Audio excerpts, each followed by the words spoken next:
Before we open the Business Management Committee meeting, I'd like to ask our chair, Catherine Powers, to make a few remarks about the Marta audit that is everywhere you look. And Chairman, I'll turn it over to you for your comments. Thank you, Mr. Durrett. As we all know, the Marta audit that had been ongoing for over a year now, that was conducted by Malden & Jenkins, was released this week. First, let me just back up and say that I'm incredibly proud of our Marta staff that after a year when they were given Friday to respond, met the challenge, and was able to respond to that in 2 days and work tirelessly over the weekend. So that's a huge testament to the work ethic and the leadership of you, Mr. Greenwood, and your staff. And in those 2 days, Marta was able to respond and point out while the bulk, we certainly agree with and welcome those recommendations from that audit. Marta was able to respond and raise some concerns about the way the calculation was done for the Marta remaining, the way that calculation was done for the money. And it was certainly disappointing, I know, for Marta leadership and for me personally as the chair that was not, and those concerns were not included in the audit. Certainly we do not stand alone in that because we recognize Representative Silcox's letter from MARTOC, which is our sole oversight authority, recognizing those concerns as well and echoing the concerns that we had and had expressed both to Malden & Jenkins and that I have had in the manner in which that was conducted and reported. So I certainly welcome Representative Silcox's recommendations that we engage and further expand the scope of the KPMG audit. And I would recommend that we look at that and decide how much, if any, that cost would be, and certainly adopt those recommendations from the sole oversight authority that we have. And those are the entirety of my comments. But again, thank you, Mr. Greenwood and your staff for your tireless work on this. Thank you, Chair. I want Yes. to support what Chair has said completely. I read this report in detail, and I'm quite honestly not smart enough to understand some of it, but I think, and what I want to do now is support what she just said and let the staff know that they have our support, at least my support, in pursuing KPMG as Representative Silcox has said, and at least getting some interest from them if they're interested in it, getting a proposal from them so that we could vote on an acceptance of that maybe at our next board meeting as to how to move forward. Now, that's just my opinion, but I do think it's appropriate that we do that. And I think it would be good for Marta staff, who's spent a tremendous amount of time. I sent Kevin a list of questions the other day, 5 or 6 questions that I knew he didn't have time to fool with, but he did, and answering just things that I didn't necessarily understand about it. So as far as I'm concerned, I support 100% what the chair has said, and I would like to see us have something from the way of them if they're interested and if they're willing to do it and what it might cost at our next board meeting. So thank you. Thank you, Bill. Let's go ahead and, Frida, I'm sorry. It's not showing up when I've got a microphone. Okay. And I just want to support what both Chair Powers and also Mr. Floyd said and be supportive of Marta for all of this amount of work that's gone on.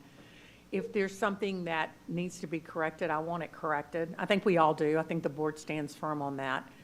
But some things of the way it's been handled, we all agree is questionable. And so I feel like the best thing that we can do is bring in, I guess at this point, a third party to say they're right or we see a little difference of opinion so that we can make sure that as we go forward, everyone understands this correctly. So I agree with Mr. Floyd. Whatever we need to do as expeditiously as we need to do it so that we can move this forward and not slow down any of the progress that we have been making, I encourage us to do that. Thank you, Frida. Al? Just one thing, I'm going to kind of recite from Representative Silcock's letter. The one thing that I think everybody needs to have pause is when the firm had that extensive an audit and they put that in front of us, they should have given us time to respond and also listen to our process. So they just threw it out there without, and there was a lot of money involved, without giving us a chance to spend time with them on how the calculations were arrived. So I think that's the linchpin of why we need to go forward with this audit. And I neglected to say one thing, Mr. Durrett, and just to kind of piggyback on what Mr. Pond says, this is about calculation.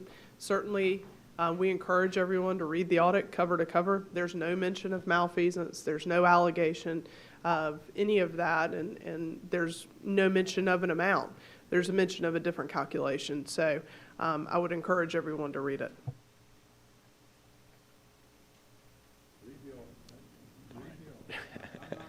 Okay. I'm not disappointed in what it says, quite honestly, except for one thing. If you calculate something a different way, you get a different answer. It's that simple. So, yeah, anyway, I'm disappointed in where we are with it, but I think we've got a plan to move forward. So, thank you. All right, thank you, everybody. I'll resist the temptation to say anything about it. So, let's go ahead and begin the Business Management Committee meeting for August 22nd, 2024. The first item on the agenda is approval of the minutes from the July 25th, 2024 Business Management Committee meeting. Entertain a motion. And the second, it looks like we've got it. Are there any corrections to the minutes? Then let's go ahead and vote.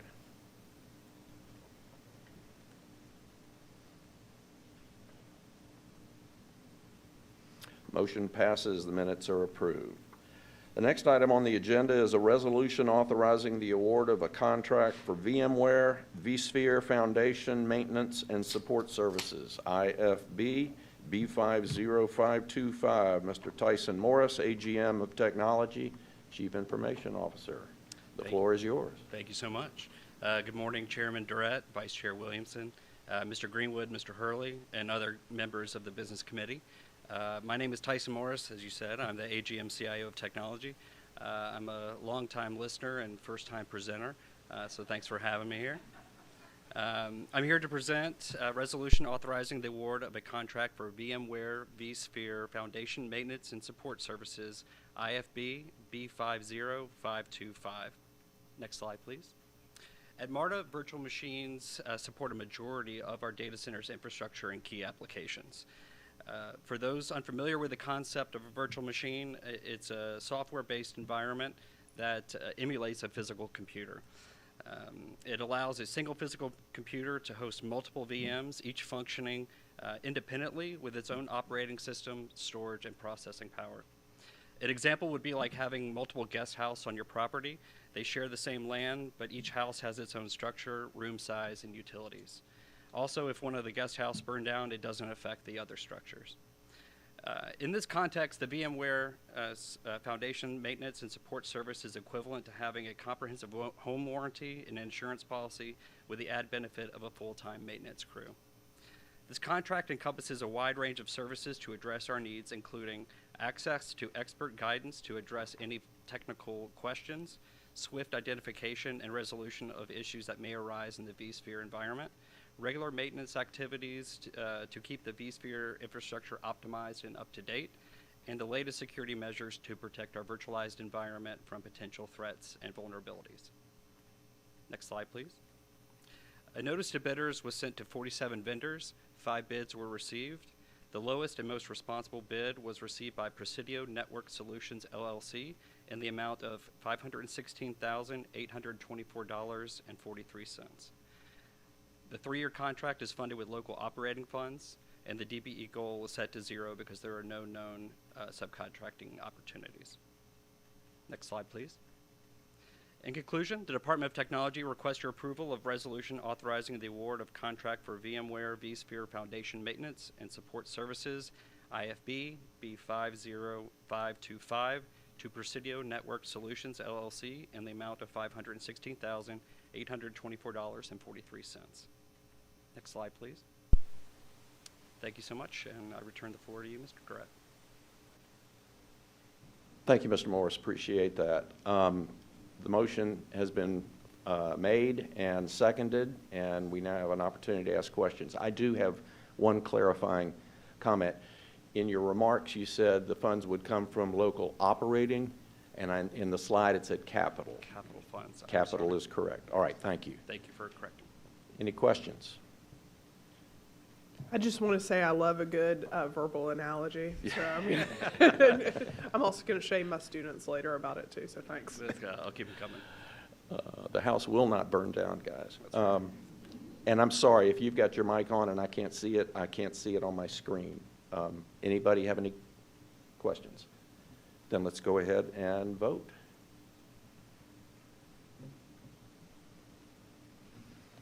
Resolution passes. You're 1 for 1. Thank you so much. I All right. appreciate it. We'll keep it And going. you're still up because you're going to bring us another resolution authorizing a modification and contractual authorization for maintenance and support for Oracle database, ERP, and ID management licenses. That's a mouthful. Thank you so much. Once again, my name is Tyson Morris, AGM CIO of Technology. I'm here to present resolution authorizing modification of contractual authorization for maintenance and support for Oracle database, ERP, and ID management solutions P27978. Next slide, please. As many of you know, Oracle has remained Marta's book of record for over 2 decades now. It supports finance, accounting, supply chain management, and many other modules. As we continue our migration journey to the cloud, we need to continue to maintain and support our on-premise our enterprise resource planning or ERP platform. Today, I'm requesting a modification to our contract for the ERP platform that will provide maintenance, software upgrades, hotfix releases, and deploy necessary security patches. This will also support the remaining on-premise Oracle modules, ensuring the continuity of current contractual and financial processing. Next slide, please. The 5-year contract is funded with 100% local operating funds. The modification requested would increase the contract value by $12,514,079 from $22,938,274 to $35,452,353. Internal audit found price to be fair and reasonable, and the Office of Diversity and Inclusion did not assign a DB goal as this is a single source procurement. Next slide, please.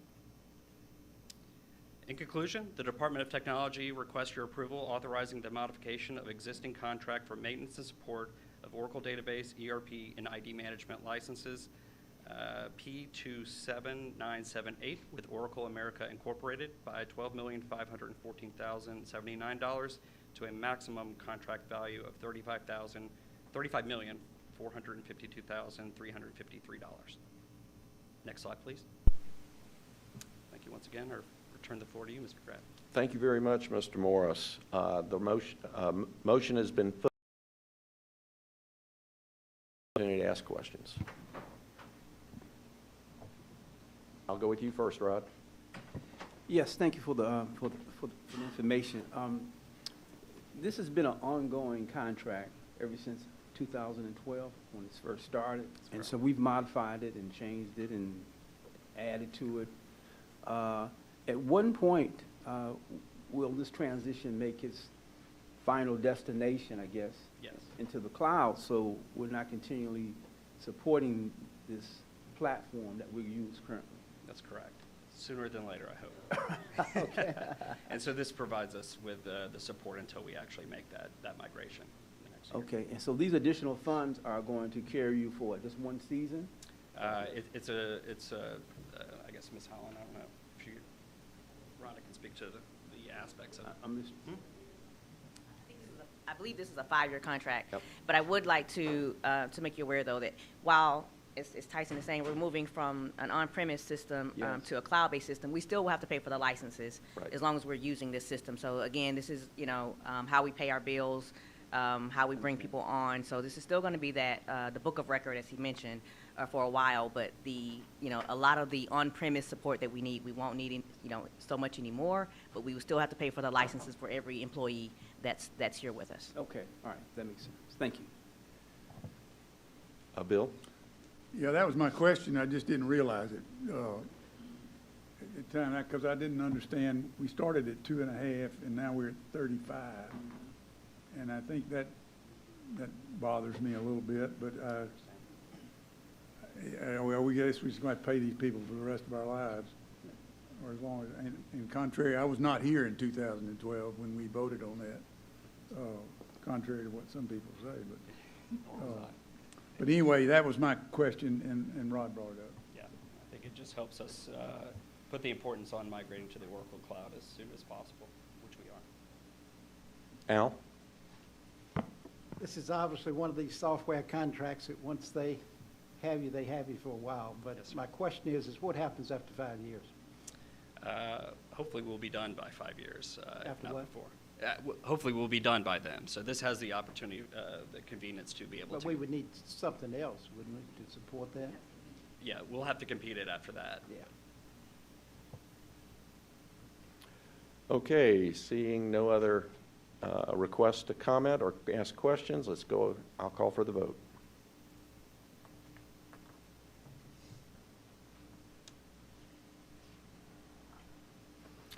The resolution passes. Thank you, Mr. Morris. Thank you so much. Appreciate your time. Donna Jennings will come forward to present a resolution authorizing the renewal of privacy and network security liability insurance coverage. Donna, welcome to the lectern. Good morning. Thank you. Can you hear me? Better. Okay. Good morning, Chairman Durrett, Vice Chair Williamson, Mr. Hurley, Mr. Greenwood, and members of the committee. I'm here today to request authorization to renew the authority's network security and privacy liability insurance coverage for a one-year period, October 1, 2024 to 2025. Next slide, please. The purpose of my presentation is to provide the committee with an understanding of the basics of cyber insurance coverage, to provide a high-level overview of the current state of the cyber insurance market, and to discuss recommendations for the renewal policy. Next slide, please. Moving on to the basics of cyber insurance. First, let's discuss exactly what privacy and network security liability, or cyber insurance, covers. The coverage is a bit unusual in that in the same policy, it provides coverage for both first-party and third-party costs associated with an incident. First-party coverage is for the policyholder and covers expenses we incur because of a cyber attack on our networks. Examples of first-party costs covered by the policy include the following: specialized legal services, communicating with affected customers, providing credit monitoring services to customers, executing public relations and reputation management campaigns, forensic services to identify the nature and extent of a breach, digital data recovery, and network extortion. Third-party coverage is for claims for monetary damages made against the authority because of a cyber incident and includes regulatory defense costs and payment card industry fines and penalties. The policy provides us a variety of methods for mitigating the ultimate cost of a cyber event. Next slide, please. Now let's move on to an overview of the cyber insurance market. First, catastrophic risk in the form of aggregation exposure and supply chain risk is top of mind for insurers, as cyber risks stem from common vulnerabilities in hardware and software, as well as common dependencies from digital supply chain vendors like cloud service providers or firms like CrowdStrike. Geopolitical tensions are driving uncertainty in the market as insurers look to determine how cyber insurance responds to scenarios arising out of conflict and war. Second, privacy regulations such as General Data Protection Regulation, or GDPR, and many others continue to expand, and the size of fines are significant concern for both insureds and insurers. And finally, the evolution of ransomware attacks continues to increase in severity and sophistication. Data encryption and business interruption continues to be most impactful for all organizations, and data theft occurred in over 75% of ransomware events, leading to other losses such as Privacy Act violations. Next slide, please. Now let's talk about our renewal activities. We began our renewal discussions with our internal partners and insurance broker in May. We worked closely with our CISO and IT teams to update the Marsh Cyber Self-Assessment Tool. Without going into specific details, this assessment tool evaluates an organization's cybersecurity maturity based on our responses to questions about the top 12 controls that need to be in place at an organization for an insurance carrier to consider our application for coverage. Some of the controls include use of multi-factor authentication, cybersecurity awareness, and phishing testing, and cyber incident response planning and testing. And our score on the tool improved from last year, which demonstrates that our controls are getting stronger. And I'd just like to thank the CISO team and the IT teams for their help with that this year. So next slide, please. So moving on to my recommendations for the renewal policy. Although the cyber market continues to be very dynamic in terms of claims, coverage, and risk, competition in the marketplace is keeping rates somewhat stable. Because of this greater competition between insurance carriers, I recommend that we attempt to increase our limits from the current $10 million to $20 million. The total not to exceed cost for increasing the limits to $20 million would result in an increase in cost from the expiring policy of $207,000. Please note that this not to exceed cost is a very conservative number, and our goal during our continued negotiations is to drive down the cost as much as possible. Now I respectfully request the committee's approval of this resolution to renew the authority's cyber liability insurance coverage for a total not to exceed cost of $775,000 for the policy period of October 1, 2024 to 2025. Next slide, please. Thank you, and I'll return the floor to you, Mr. Durrett. Thank you very much. Entertain a motion and a second. Properly moved and seconded. Are there any questions or comments? I've got one. Since part of this is reputation management, can we use this as it relates to what's being said about us for the more Marta audit? Oh, well, I don't know. We'd have to ask. Okay. Maybe this Maybe. this will pay for Maybe. whatever we're going to do. Sure. Bill. Sorry, I'm sorry. Pardon? Oh, I think I've asked you this before, but how do they keep up with what we're doing regarding our cybersecurity stuff? How do they keep up with that? Well, the Marsh self-assessment tool is a tool that was created by our insurance broker, which is Marsh, which is the largest insurance broker in the world. And they have a tool that they've developed for their clients that, I give to Lawrence and his team and the CISO team, and they go through it and answer all the questions that are in the tool relating to all the different cybersecurity controls that we have in place actually at the time we submit the application. And they give us a rating on that. And so the score that we had last year went up this year, so that means our controls are improving. So we do that as self-assessment tool every year at renewal to try to continue to better ourselves and see where, the markets are looking at these types of controls. So that's how they do it, and that's how we do it every year, is we submit this tool, and it's a self-assessment tool that our internal folks go through all of our stuff and answer the questions accordingly. And that's how we submit the application to the insurance markets, to the cyber underwriters. Okay, so they don't actually, I guess they come in, they don't really come in, but they send you these questions and ask. So they're not in here plundering around looking at what we're doing and talking to the people that do this. No, sir, they rely on us because it's an insurance application, so we are open and honest about what our controls are, because if we're not, then we can't get insurance, so.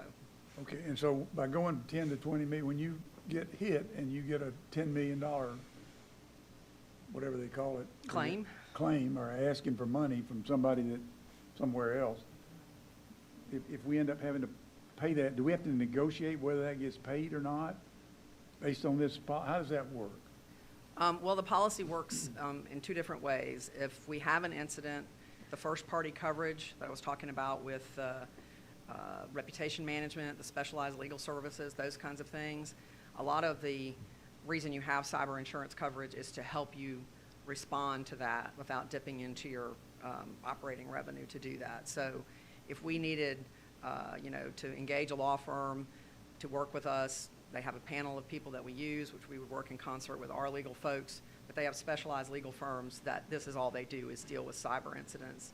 And we would get walked through that process, and they would help us to mitigate that loss by using some of the other tools, the forensic services. When you get in your emails from whoever you do business with that, oh, by the way, we've had a breach, and here's the credit monitoring services that you can access for the next 2 years. They would help us with that, and that the policy would pay for that credit monitoring services that we would be required to provide to anybody's credit card or to anybody whose personal information is stolen. So that's one way they would respond. Then in the second part of it, if someone else comes to us and says, oh, you violated like the PCI fines, payment card industry fines, if all the credit card companies and the PCI folks come to us and say, oh, you know, y'all have done X, Y, and Z, then if they fined us $10 million, we could pay the fine with the other $10 million from the policy. So we have two sort of buckets of money, but it's $20 million. So that's kind of how it would work. Knock wood, I haven't had one of those, so that's certainly theoretical, but that's, you know, how it would work. Okay, but what I guess what I'm asking, and maybe you answered it, is if somebody asks us for $5 million in order to release the data, they don't pay Yes. that, do they? Oh, yes, they do. They do pay that. They do pay that, So that's- should we choose to. I mean, we pay our deductible as such is $1 million. Correct. I Yes, sir. understand that right? Yes, sir. Okay. That, just to clarify, Donna's not saying that it's an automatic payment at the ransomer's request. That is, should Marta decide that that is the way we want to go, then there's a bucket of money to help us do that. It's not an automatic. Absolutely, that's Okay, correct. well, I think that's the last part of my yes, question no, of is, course. who makes that decision? We do, We do. yes, we do. And We they pay don't the have a premium. choice about whether they participate in it or not. Once we pay this premium, they have to. Yeah, I That- mean, if we choose to do that and it's in our best interest, then, you know, that would be the way that we would make it go that way, so yes, sir. Okay. Thank you. Ms. Jones? Good morning. So in your presentation, you mentioned an attempt to get up to a $20 million limit, and Yes, you sir. mentioned the Marsh self-assessment. What other criteria are considered, outside of the external marketplace conditions, what internally is considered in assessing that? I think you're asking me why would we want to increase it to $20 million?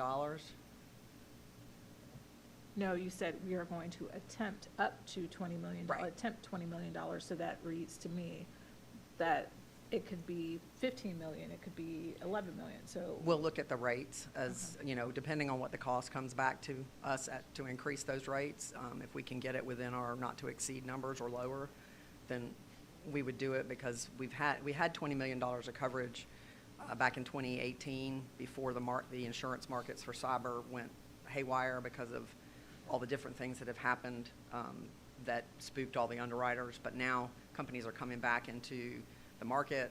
They're being more competitive on price. So if we can increase our limits, it would be in our best interest to do that because it provides some sleep insurance to all of you and to me that we have $20 million to respond in the event of a cyber attack.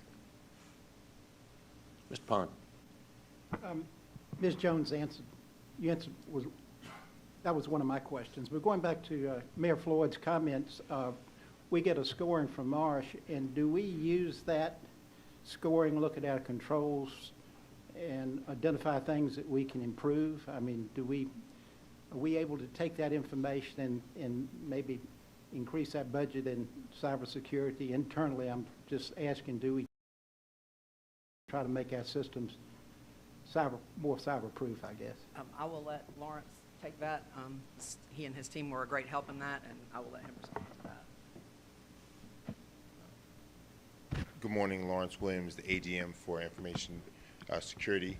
So the team does look at those controls, and we do we use those controls to plan our annual assessment and other activities within the within Marta. So yes, to some points, but we also follow what those controls were made of, where they come from, to do a deeper dive. So that does affect our work schedules, how we plan things in our budget.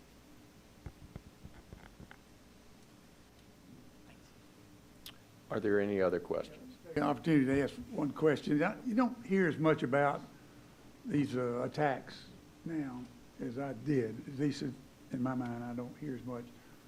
Are we getting better at this? I mean, I don't mean Marta, I mean the world in general. Are we getting better at this? Or are these things still happening and we just don't, they keep them quiet better than they used to? I would say that they're still happening, but I will let Lawrence respond Do to we that. need to shut up, or I need to shut up about this, Peter? Is that what you're? No, I think Lawrence can answer can this answer in that. public, and I think it's good to hear what he has to say. Okay. So I'll be very frank that cybersecurity attacks are increasing exponentially. My team and I, we are doing additional training. We are partnering with other agencies. So our cybersecurity posture is significantly increasing over time. So I don't want to give the perception that it's getting easier or that there's nothing to worry about, but our team is consistently training, and we're meeting with other transportation authorities to get best practices. So it's not going away, but we're increasing our proficiency. Thank you. But overall, Mayor Floyd, you know, each day we move closer more and more to being dependent on technology. The cyber attacks increase exponentially daily. It just means that most people, most companies are getting better at protecting against them if they're diligent. But this is something that will never go away or reduce because there are too many people who make a living off of it, you know, stealing and using it to their advantage. Okay, I think we're finished with the questions. Let's go ahead and vote.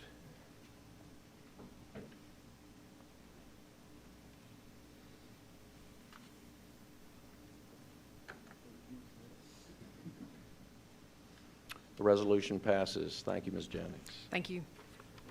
The last item on our agenda is a resolution authorizing a modification and contractual authorization for transit and digital advertising services, P48265. Chanette Kanita, That's right. welcome to the lectern. Look Thank forward to you. hearing from you. Thank you. Good morning, Chair Durrett, Vice Chair Williamson, Mr. Greenwood, Mr. Hurley, and Business Management Committee members. My name is Chinette Kanita, and I'm the Senior Director of Marketing and Sales. This is a resolution authorizing a modification and contractual authorization for transit and digital advertising services, RFP P48265. Next slide. In 2021, the Board of Directors approved a resolution awarding the contract for all advertising space at rail stations and on rail cars, buses, streetcar, and paratransit vehicles to Intersection Media. The revenue-generating contract was for 10 years with 2 one-year options and included the installation of 200 new digital displays and more. In late 2023, Marta introduced a new ad policy, and it was approved this spring, which prompted Marta and Intersection to collaborate on a modification to its existing contract to minimize the short and long-term impact of this important policy change on Intersection's investment and Marta's revenue. Next slide. At the direction of Marta, Intersection stopped selling ads in the following restricted ad categories: legal, bail bonds, alcohol, and predatory lenders. They have turned down around $2 million in restricted ad category deals since they stopped selling. The 2024 ad revenue forecast went from $9 million to $7 million, and in 2025 there will be no revenue from those restricted ad revenue categories, and the revenue forecast for 2025 is approximately $5 million. Next slide. Intersection has proposed 4 primary modifications to its initial contract to minimize the impact of their investment and Marta's revenue impact while we explore ad revenue opportunities in new verticals. The modifications include the following: an extension of the term from a 10-year base to a 12-year base, and the contract is extended to December 31st, 2033. The minimal annual guarantee, or MAG, is the amount that Intersection agrees to pay Marta each year for the right to sell advertising on their properties. Even if the revenue generated from the advertising doesn't reach a certain level, Intersection still has to pay Marta this guaranteed amount. This ensures that Marta receives a consistent income from the advertising contract. In the initial contract, the bus and rail minimum annual guarantees were separate. The bus MAG in year 3, 2024, was $3.3 million. Year 4, 2025, was $3.35 million. And the separated rail MAG started in year 5, 2025, was $1.65 million. In the modified contract, the bus and rail mags are combined. This year, the mag is 1.3 million, and in 2025, the mag will be 1.34 million. And future year mags shall be the greater of the previous year's mag plus 3% or 75% of the previous year's revenue share payment. So revenue share is when two parties agree to split the money earned from a specific activity. In this case, it means that Intersection gives Marta a percentage of the money they make from selling the advertising space. The more money Intersection makes from ads, the more Marta earns from the revenue share. In the initial contract, Marta receives the above mags and 70% of the net advertising revenue for bus and 50% for rail. In the modification, Marta receives 30% of the first $5 million of net advertising revenue and 70% of all net advertising revenue in excess of $5 million in each contract year. So it's important to note, once Intersection grows the market to pre-ad policy revenue levels, the MAG will reset and the revenue share will go back to the previous MAG and revenue share. So unrelated to the ad policy change, the digital display delivery schedule has been modified as well. Initially, 200 digital displays were scheduled to be delivered by the end of Q4. However, due to delays in procurement, due to COVID and other things, the 200 digital displays will be completed by Q2 2025. Lastly, prior to the ad policy change, Intersection renewed some of the legal category ads for the 2024 contract year. Those campaigns are currently running, and Intersection has requested that they be allowed to deliver the contracted programs through the end of this year. Next slide. In conclusion, the Office of External Affairs requests approval of this resolution authorizing a modification and contractual authorization for transit and digital advertising services RFP P48265. Thank you. Thank you, Ms. Kanita. Entertain a motion and a second. We received them. Questions? Mr. Pond. With the shortfall in revenues in the short term, it appears you've spent a lot of time and have really done a good job analyzing the options to increase that. I've always paused a little bit from a business standpoint, even with a 10-year contract, because it's very hard for me, understanding my prior life in business, trying to price something 5, 6, 8, 10 years ago. And I'm not saying I don't support all of this because you worked hard at it, but I just question the wisdom of setting up a 12-year contract or even a 10-year contract because pricing could be totally different 5 years from now. And it's just a comment. You're welcome to respond. I just don't get excited about 10-year contracts for something like this, or 12. Okay. That said, I'll still support the resolution. Yeah, well, sorry. And, well, the contract was signed in 2021, and in just research and looking at transit agencies across the board, this is pretty standard for that time period, but we do look at opportunities to improve the contract throughout. So we made the decision, for example, for the ad policy to modify those contracts as a collective effort with Intersection Media. So. Ms. Blakely? Thank you for the presentation. Quick question. You mentioned other verticals that we're pursuing to replace the $2 million deficit. What are those areas? We're looking at sponsorship opportunities, sponsoring campaigns that Marta is hosting. In other transit authorities, they offer up free rides. For example, a brand may want to offer free rides for a month, several months, or things of that sort. So we're looking at, we're exploring being pretty creative with our opportunities there. Okay, thank you. Mr. Frierson? Yeah, I just want to say that I really do appreciate the restrictive ad sales that we put in place. Mm-hmm. I know that that's always been a point of conversation when it comes to what we put in this space that so many people ebb and flow in, and for us to be trying to sell all these legals and alcohol and things, I think it just wasn't really Right. front facing, wasn't very good for us as the enterprise. But I do want to say that I think as you start looking at other revenue streams to try to replace that, if the billboards don't have anything on them, and I'm hoping they have something, let it be a positive space to use some language across a lot of different things. And I think that it would be good to create some positive messages on some of this space that we have available that would create people's appreciation for what we do and Marta, and ask for their good stewardship of what they do as they ebb and flow through these transit stations. Absolutely. Right?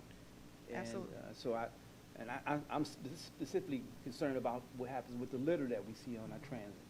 I mean, we really should be trying to drive something in that space to get people to understand we all share this space and we want them to be good stewards. But that's something that I think we just consider overall. As part of our annual campaigns, we do provide sort of evergreen content, and we like to use, you think of some of like the civil rights buses, the rap buses and things of that sort, you know, putting out messaging around riding with respect and things of, you know, things like that. So we're taking advantage of those opportunities on a regular basis. And I did see some of the ads with Snoop Dogg when it came to some of the things that they shared about Marta. I thought that was pretty creative. And that's what I'm talking about. Okay, thank you. Mr. Tsegegba. Thank you for the update. I had two questions. Just one, for all revenue that comes in that's below the MAG or up to the MAG, is that 100% to the vendor and then the split starts above the MAG? Or? Repeat your question. So like I see that there's like a minimum annual guaranteed, Right. you know, revenue. If you're below the minimum annual guaranteed revenue or at it, does 100% of that go to the vendor, or because I see a split here, does the split happen once you go above the MAG, or is it split all the way through the contract on all revenue? So if I'm understanding your question correctly, we get the minimum annual guarantee no matter what the revenue amount is. Oh, okay, so the minimum guarantee is That's to due us, to it's not a Marta. payment to them. Okay, Yeah, that's we what I don't was split the misunderstanding. MAG, correct. Okay, super clear then, Okay. thank you. Yep, that's the floor. Any other questions? Then I'll call for the vote.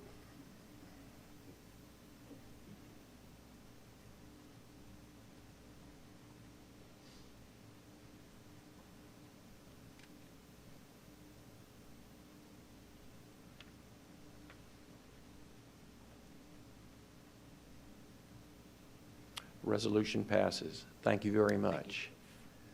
Are there any other matters to come before this committee? Okay, let me say something about the chair of the next committee, Stacy Blakely. You have been recognized as a 2024 Woman of Influence by the Atlanta Business Chronicle, so congratulations. The next meeting is yours.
Meeting to order.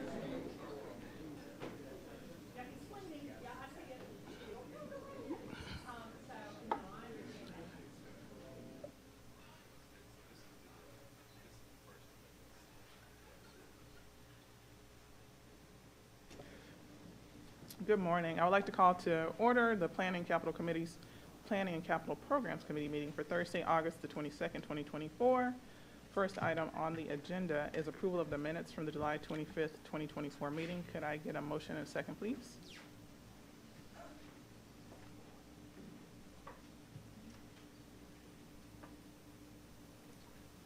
It has been moved and seconded. Are there any questions or discussion? Seeing none, could we please vote?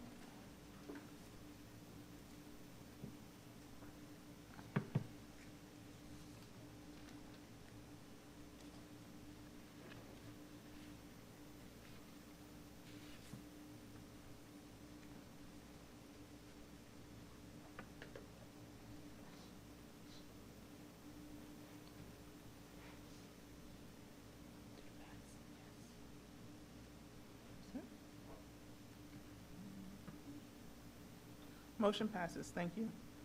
Next item on the agenda is a resolution authorizing the commitment of local funds for the Atlanta Regional Committee ARC 2024 Transportation Improvement Plan, also known as TIP, project grant applications. Ms. Eileen Schwartz-Washington, Manager of Federal and State Grant Programs. You have the floor. A pleasant good morning, Chair Blakely, and congratulations. Ms. Rocha and other members of the Planning and Capital Programs Committee. My name is Eileen Schwartz-Washington, Manager of Federal and State Grant Programs. The purpose of this board committee brief is to respectfully request board approval of a resolution authorizing the commitment of local funds for MARTA's Atlanta Regional Commission, or ARC's, Transportation Improvement Program, TIP, project grant application opportunity. Next slide, please. Just a background and overview. The Atlanta Regional Commission serves as the metropolitan planning organization for this Atlanta urbanized area. The ARC held a call for projects to award federal fiscal years 2025 through 2028 Federal Highway Administration funding. The federal highway sources include funding from the Surface Transportation Block Grant, the Transportation Alternatives Program, as well as the Congestion Mitigation and Air Quality Improvement Program, also known as CMAQ. The solicitation closed on May 6, and the ARC is currently reviewing applications. ARC's initial award recommendations are tentatively planned for sometime this month, and final awards in the fall of 2024. Next slide, please. For this solicitation period, MARTA submitted 4 project applications with a total request of $29.5 million and a 20% non-federal local match of about $7.4 million. The first request is for $10 million to support the 5-Point Station Transformation Project. The second is for $6.5 million to support the replacement of about 10 compressed natural gas buses that have met their useful lives. The third, $10 million to support the Kensington TOD Phase 1 Transit and Mobility Project. And the last, $3 million to continue our Safe Routes to Transit initiative. All 4 projects are included in MARTA's 10-year capital improvement program. So if we are awarded funding for this opportunity, these funds will be used to support those existing or prioritized projects. The resolution's purpose is to meet ARC's requirements of agencies with a board of directors such as ours, to confirm that if we are awarded, that the non-federal or the local match will be provided. Next slide, please. Let's look at previous ARC's awards to MARTA under this opportunity. Looking back in 2017, MARTA was awarded $32.9 million to support various projects. In 2019, we received $15.9 million, And the previous or most recent round in 2021, we received $15.3 million. So pretty successful. Next slide, please. At this time, I respectfully request board approval of the resolution authorizing the commitment of local funds for ARC's TIP project grant applications if awarded under this 2024 solicitation. Thank you, and I turn it back over to you, Chair Blakely. Thank you for the presentation. The resolution's been moved and properly seconded. Are there any questions or discussion? No, seeing none, could we please vote?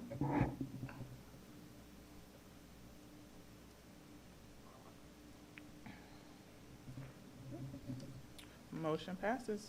Thank you. Next item on the agenda is a resolution authorizing the disposal of a non-exclusive permanent easement to the City of Atlanta for reconstruction and maintenance of the Central Avenue Bridge near the intersection of Upper Alabama Street, Marta parcel C1195A. Ms. Robin Boyd, Director of Real Estate. Good morning. Good morning, Chair Blakely, GM Greenwood, Chief Rocha, and members of the committee. The next slide, please. So this is the Central Avenue Bridge within the City of Atlanta, and it's on the East Line track between the 5 Point Station and the Georgia State Station. The next slide. Originally, this belonged to the railroad, and when they deeded it over to Marta, it used to be an at-grade crossing where there were arms that came down. So Marta built a bridge and turned that bridge over to the City of Atlanta for perpetual maintenance. And now it's been about 50 years, so the bridge not only needs to be rebuilt for safety, but they would like to expand the footprint in order to add amenities like a cycle track. And so the city has requested from Marta an additional 3,287 square feet of additional air rights. These would be a non-exclusive easement, permanent easement, and the original offer was $90,500. We did an appraisal, made a counteroffer, so it will be $106,900. There is FTA interest, and we have requested concurrence. And the next slide. So we are requesting approval for authorization of disposal of a non-exclusive permanent easement to the City of Atlanta for the reconstruction and perpetual maintenance of the Central Avenue Bridge. Thank you. Thank you, Robin. Could I get a motion and a second, please?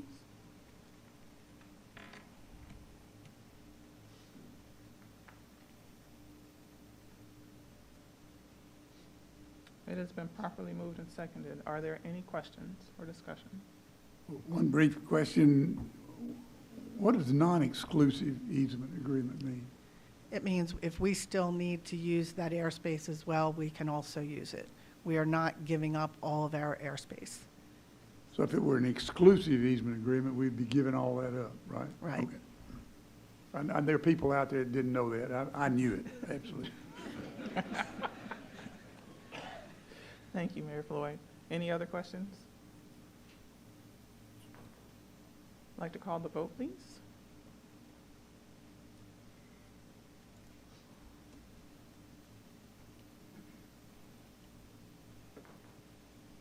Motion passes. Ms. Boyd, we have the pleasure of having you again. Yeah. Next item on the agenda, is a resolution authorizing the disposal of a non-exclusive permanent easement to GDOT for Beltline West Side Trail Roadway Improvement Project along State Route 14, also known as Lee Street, within GDOT Parcel 8, project number 0013810, Marta parcel C4187B, Fulton County, Atlanta, Georgia. Ms. Boyd. The next slide, please. So GDOT's been doing roadway and traffic signaling improvement along Lee Street. So I think this is the 4th or 5th time we've come. They bring us one parcel at a time. So this one is at where the Beltline crosses Lee Street, and they are doing roadway improvements. So if you could go to the next slide. They have requested 1,277.18 square feet of a permanent easement, as well as 1,708.52 square feet for a temporary construction easement. The value is $49,300. Again, this is a permanent easement but non-exclusive, and there is federal interest, and we've already requested concurrence. And the next slide. So this is a resolution authorizing the disposal of a non-exclusive permanent easement to the Georgia Department of Transportation for Beltline West Side Trail roadway improvement project along SR 14 Lee Street within GDOT Parcel 8, Project 0013810, Marta Parcel C4187B, Fulton County, Atlanta, Georgia. Thank you. Thank you, Robin. Are there any questions? Go ahead. Sorry. Yes. Thank you. This is at one of the infill station locations. There would be no adverse impact on any opportunities there, correct? Correct. This Thank is you. non-exclusive. Mr. Frierson? Yeah, and so this is located on Lee Street. Does this run underneath the Marta rail line? Is that why we need? Yes, but it's, yes. So Okay. that is between the West End stations and the Lakewood stations. Okay, I think I know where that place is, and I know that they're doing expansion along Lee Street, you say, and so the Beltline runs underneath that space. Exactly. Okay, all right. I just want to get an idea where it's located. I'm clear. Thank you. Thank you, Mr. Frierson. Okay, so it was properly moved and seconded, by the way. Thank you for the questions and discussion. Could we please vote?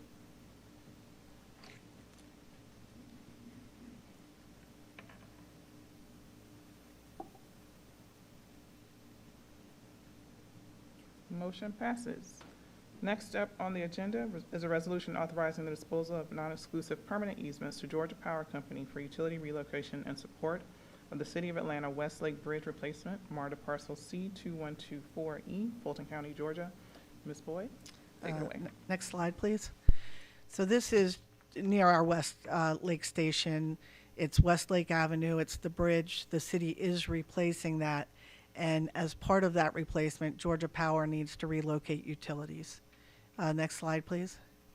They have requested along Anderson Avenue and Westlake Avenue 10,367.8 square feet in the air for their guide wire and 1,474.9 square feet for anchors. And the original offer was 28,350, but we did an appraisal and countered, and they accepted the $76,100. This is a permanent easement, but non-exclusive.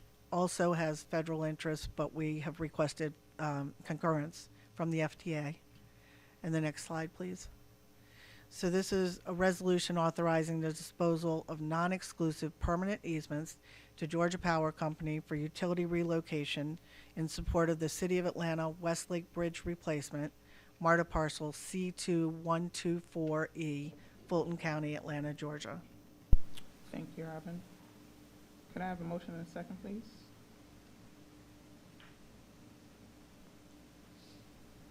It has been properly moved and seconded. Any questions or discussion? Mr. Zakabe? Just a quick question. In general, is it just normal practice that we always get an appraisal whenever these are going through? And is it also normal practice that the other party comes with an appraisal? I noticed that a number of these, the bids are much lower than what we get appraised at, so just would love to hear any color there.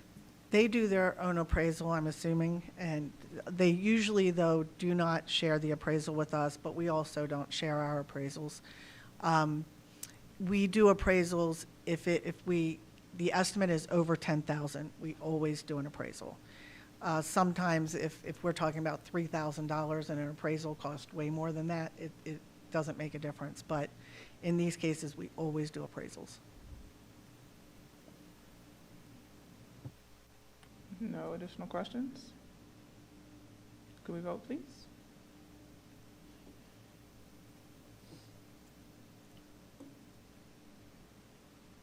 Motion passes. Next item on the agenda is a resolution authorizing the disposal of non-exclusive permanent easements to the Atlanta Development Authority, DBA Invest Atlanta, by and through its designated special agent, Atlanta Beltline, for construction of the Beltline Northeast Corridor, project number 009395, Marta parcel C3231A in Fulton County, Atlanta, Georgia. Ms. Boyd. Next slide, please. So this is for segment 3 of the Beltline, the Northeast Trail. And if you could go to the next slide. It's just south of the Lindbergh Station and just north of our Armor Yard facility. And next slide. It is actually two Beltline parcels. And if you can see here again, it's just north of the Peachtree Creek. And the next slide. So the Beltline has requested 11,841.96 square feet. This would be permanent easements, non-exclusive. The appraised value and their offer to us was $483,100. There is federal interest, and we have requested concurrence. And the next slide, please. So this is a resolution authorizing the disposal of non-exclusive permanent easements to the Atlanta Development Authority doing business as Invest Atlanta by and through its designated special agent, Atlanta Beltline, for the construction of the Beltline Northeast Corridor, Project 009395, Marta parcels C3231A, Fulton County, Atlanta, Georgia. Thank you, Ms. Boyd. Could I get a motion and second? It has been properly moved and seconded. Any questions? Seeing none, I'd like to call the vote.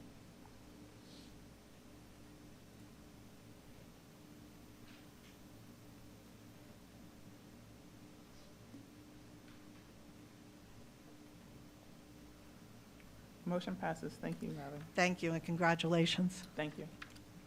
Next on the agenda, we will have a briefing of the I-285 Express Lane Transit Planning Study by Mr. Marcus Arnold, Director of Federal Corridors and Hubs.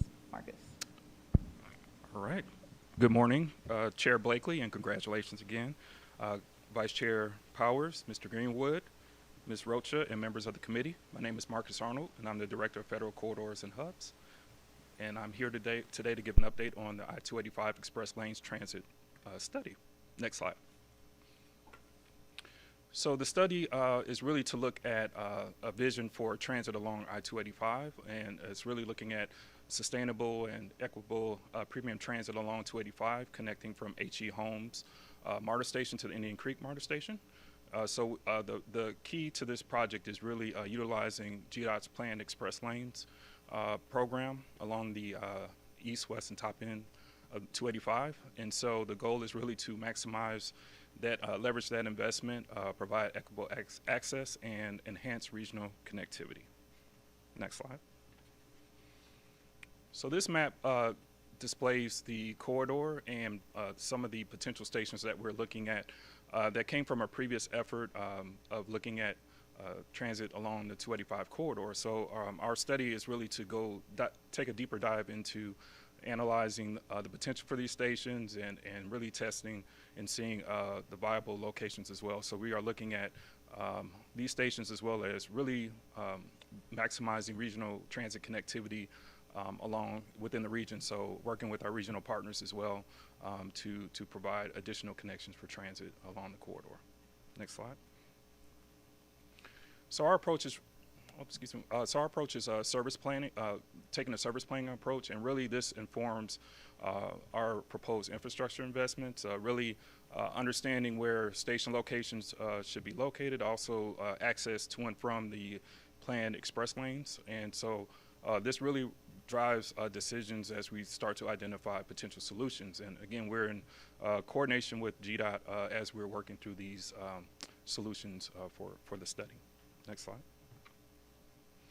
So the next couple of slides, really, we started to look at potential trip patterns going both westbound and eastbound along 285.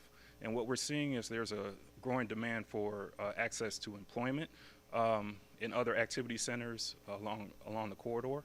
And so a majority of the ridership is really looking at either accessing points from Indian Creek all the way up to Perimeter Center and Cumberland. Next slide. And on the eastbound, from H.E. Holmes, looking at connections and demand for connections to Perimeter Center and to Doraville. So what we're seeing is there may not be a need for a stop-to-stop service all the way along the corridor. There may be some other service solutions to really address some of these key activity areas as we look at potential service solutions. Next slide.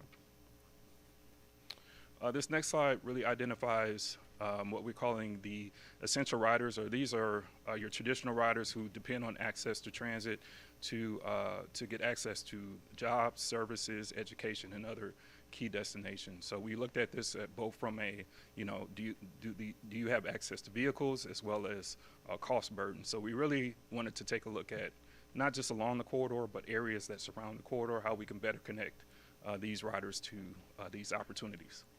Next slide.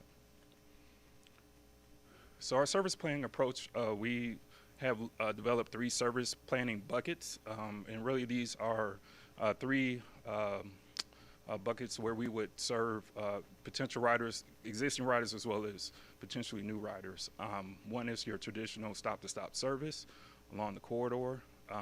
Your next is the essential riders. So how do we connect to those communities and those riders that we just presented on the previous slide? Those who are dependent on services throughout the day as well. And then commuters are your traditional riders who may take transit to get to and from work during peak periods as well. Next slide. So this slide gets into a little bit more detail of these 3 groups. And I do want to also highlight that amongst the groups, we also realize there may be opportunities and needs for access to special events. Could be to the Battery and other major destinations, as well as other key connections along the corridor. So we really wanted to understand not only how services are provided to the stations along the corridor, but the areas that surround those stations as well. Next slide. So we will take our proposed service options and go through an evaluation to narrow down to a defined list of potential projects. So it will be a hybrid approach to looking at some of the top performing services for each of the groups, do an evaluation, and develop a draft service plan. And so we are working through that process, started that process currently, and also to developing, excuse me, initial station concept designs. So we have advanced quite a few stations to date, but we will be advancing designs for all the stations along the corridor. Next slide. So this is our schedule. We are currently in our first phase of community engagement. We've already collected a lot of existing conditions data, had a lot of coordination with agency partners, local jurisdictions, and so we are now working to go out to do different pop-up events. We have a website that we've stood up, also a survey effort as well. So we will continue this process, develop options as we proceed forward, and then in the winter, present those options to the public, stakeholders, get some feedback. Early part of next year, start to develop costs for the proposed improvements, funding opportunities, and then we'll complete a final report as well. Next slide. Oh, I've also wanted to mention we are also coordinating with the city of Brookhaven, who's working on a land use study that would supplement a lot of the work that we're doing today, really to look at, what opportunities to utilize future development surrounding the stations, looking at zoning, comprehensive plans as well. And this slide is really just, we understand this is a vision, and so there's some key next steps as we continue to identify funding opportunities as well that we would like to continue to move forward as funding becomes available as well, in coordination with GDOT and their schedule as well. Next slide. So this just summarizes our work completed to date and a lot of the work that's underway. And I mentioned this is quite a bit of analysis that has occurred to date, looking at existing conditions, transit demand as well, developing preliminary station designs, plans, and then a lot of our outreach efforts in our website as well. And I will mention we did coordinate with GDOT in July on their public open houses for their express lanes project. So just want to make sure that we're, in direct coordination as well with their efforts. Next slide. So upcoming activities, we'll continue our outreach efforts, continue coordination with our regional partners. We have conducted technical and policy working group committee meetings on a quarterly basis since the beginning of the study, so we'll continue that. And then we'll continue to test and really refine the options for the proposed service concepts for the project, evaluate those alternatives, and have a recommended service plan for the project. Next slide. And that concludes my presentation, and I will like to thank the committee and hand it back to Chair Blakely. Thank you. Thank you, Mr. Arnold. Could I get a motion and second, please? Oh, it's a briefing. So, sorry, questions. Well, I have a question first. So, and my apologies if I wasn't clear in the pre-brief.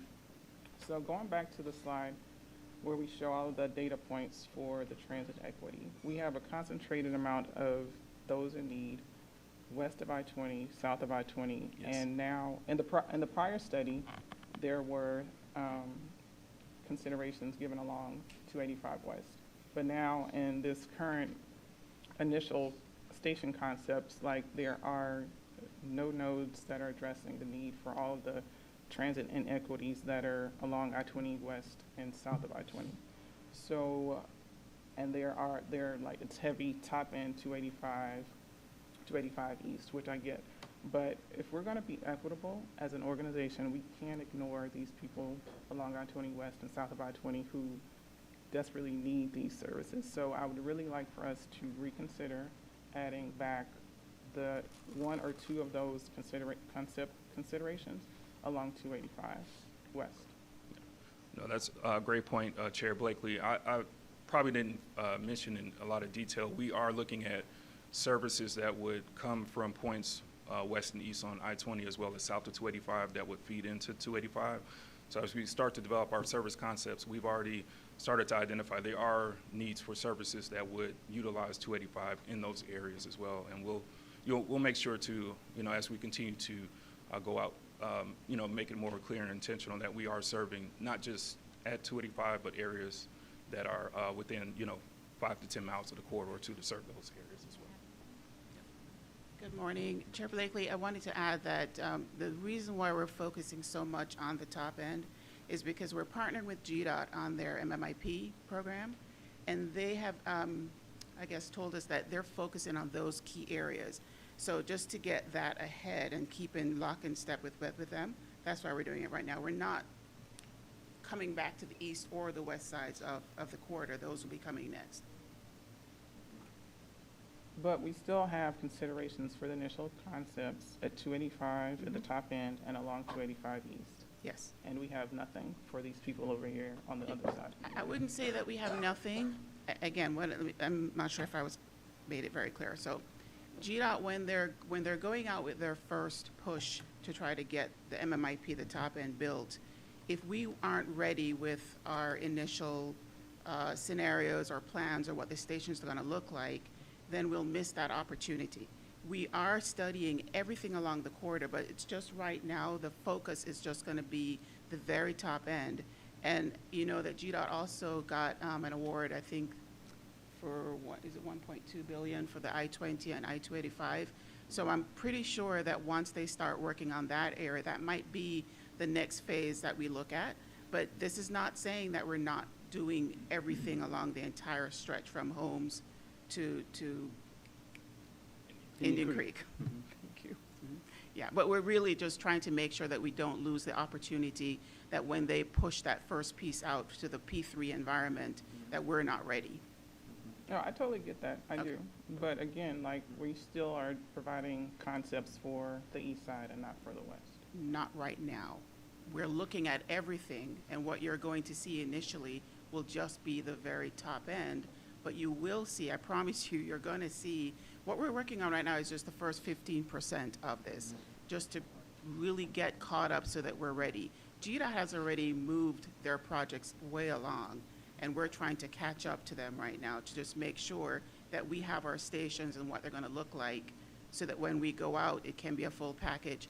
I think of what just happened with Georgia 400. We worked lock in step with them on Georgia 400. We had our preliminary drawings and plans and ideas, and we were able to share that with them. So when they went out, you see that we're getting a lot of the stations along the way addressed. So it's the same thing here.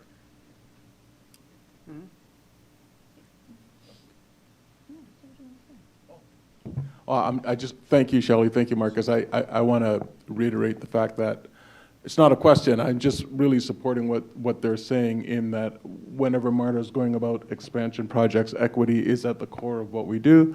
And I think Shelley put it best when she said we're trying to be lockstep, making sure that this kind of equitable distribution analysis is available for the current operating segment that's being discussed. As the project extends, we will, of course, match that effort on the equity side. Ms. Scott? Well, first of all, thank you for that question, because that was part of my question as well. So thanks for that explanation. But on page 3, previous study, do we have, also in regards to the previous question, do we have a time frame? Or is that strictly dependent upon GDOT? So, yeah, so the study will be completed summer of next year. The additional implementation is going to be dependent on identifying available funding sources to continue to advance the project. But that schedule is dependent on GDOT working around their timeline for actually implementing their express lanes. We would utilize those once, obviously those would be implemented as well. So their time frame, I know they're still kind of working through those details, and we're continuing to coordinate with GDOT on that. On page 3, it says previous study. Mm-hmm. When was this previous study? So there was a previous study conducted by a consortium of top-end mayors. This study occurred, I think, roughly 2021, 2022. And so what our team did was really go back and dive deep into a lot of the analysis, a lot of the outcomes of that study to really understand, okay, what has been done, not to duplicate efforts, but how can we dive deeper into, really understanding the locations. Are there viable locations? Are there needs or opportunities to shift locations? And then also to just really going a little bit deeper into areas outside of 285 where we can bring potential riders into the corridor as well. So on page 10, the scenario development, initial station concept designs. Yes. There is a difference of those initial station concept designs as opposed to page 3. Is there a reason? So, so the team, what we were trying to do, as Ms. Peart mentioned, is we're really working around GDOT's schedule. They are really far along on their top end portion, the upper half of 285, and we want to make sure we're ahead of getting those transit station design plans ready for their upcoming procurement. We understand that they will be advancing the east and the west as well. So we are continuing to work on all the station locations, and we will have concepts for every single location. We're just trying to phase it in based on working around GDOT's schedule for advancing their express lanes projects. So we're strictly depending upon and working on along the lines with GDOT. Correct. But we're also making sure that we are equitous in what we're doing. Yes, ma'am. Yes, ma'am. Mr. Floyd? Oh, you said the I-285 top-end station land use study, Brookhaven and Kimley Horn. Can you elaborate a little bit more on what that is and Yes. how that's going about? Yes, so that's a study effort that in coordination with with Marta, we're actually have identified funds to help support that effort, and really it's really diving deeper into the land use component, going to work directly with the local jurisdictions to understand their comprehensive plans, understand their planned improvements that could be first mile, last mile connectivity opportunities for the station locations, and also to understanding future development. So it really dives a little bit deeper into what we're doing, but we meet with that group and that team on a regular basis to make sure we're lock in step as far as the recommendations analysis that's coming out of both efforts. So it's really focused highly on the land use component. Okay, and is this just in Brookhaven? No, so City of Brookhaven is the entity who's administering the study, but it includes the entire corridor that we're looking at as well.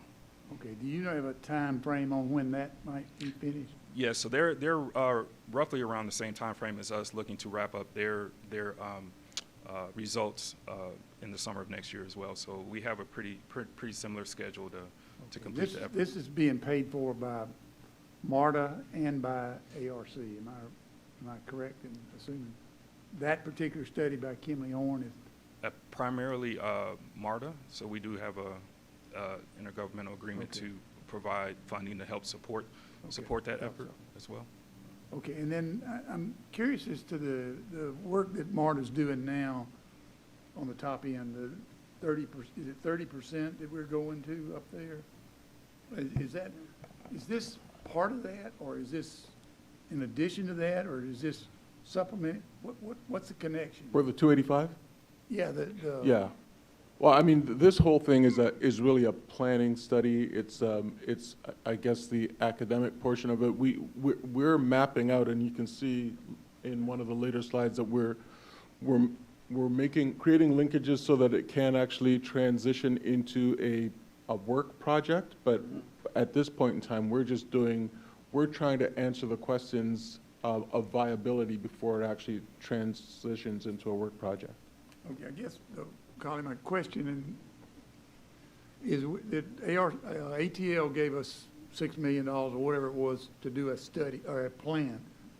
Is that the 30% design? What is that? What actually is that? Yeah, it's not the 30% design. It's not part of the project delivery schedule or project itself. It is really just this. It's making sure that we are taking into account everything that the initial top-end mayor's work suggested, and doing the kind of stuff that Marcus was talking about in terms of, well, who are we serving? What are the customer types, the archetypes that this thing's trying to resolve, so that when it's time to make a project out of it, all those questions have been answered.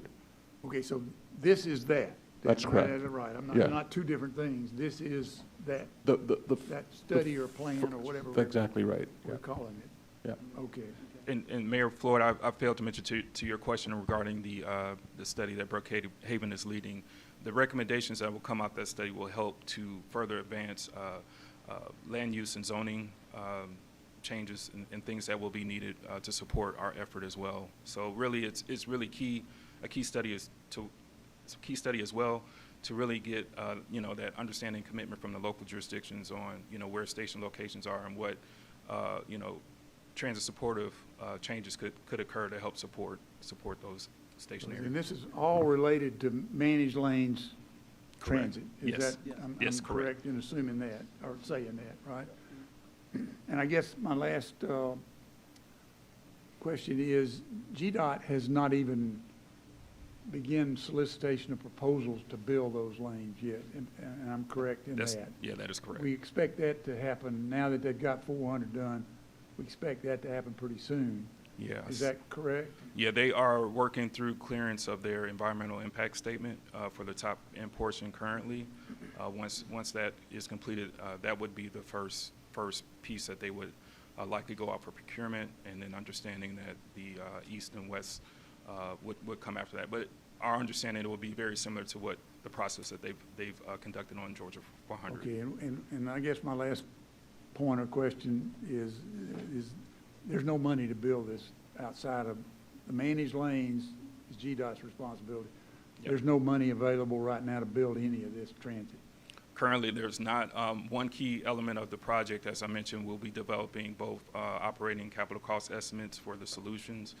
We will also be identifying funding sources and opportunities for funds to basically provide a guidance on what potential funds could be sought to try to help with implementation as the project proceeds. Okay, I lied. It's not my last question. This overall project runs through some areas that are not in Marta's Correct. footprint, and the potential is that it might run in more if it went in Gwinnett County and some of that. Mm-hmm. There's nothing preventing you all from doing that as part of this study. Is that correct too? So you can, in Cobb County and in Gwinnett County and. So we are working with both Cobb and Gwinnett counties and their transit providers as part of this process. And so we understand this does, serve areas outside of our MARTA service area. So as the project continues to move forward, we will continue to identify, how that all looks as we continue to move things forward. But we are currently working with those entities because they are agency partners that have also committed to this study as well. Okay, and one last question, and this really is my last question. What will your final product look like? So our final product will be a document.